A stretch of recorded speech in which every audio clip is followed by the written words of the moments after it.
Silipin natin to. Bulaklak. Yun. Yari.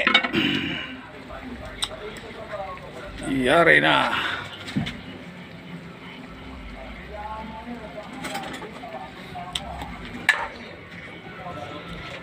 Bulaklak.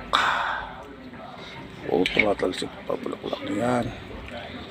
Bumukadkad na ang bulaklak, mga kabartek. Yahoo! Ayan po ang laman natin bukas. Bulaklak, tsaka yung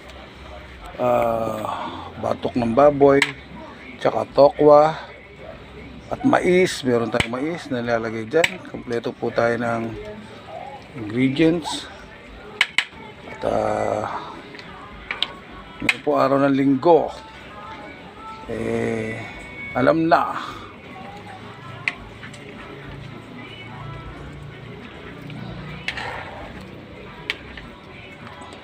Wow, medyo matigas pa eh. Yan. Pwede natin itong balikan mga 2 weeks. Sure ball to, malambot na to.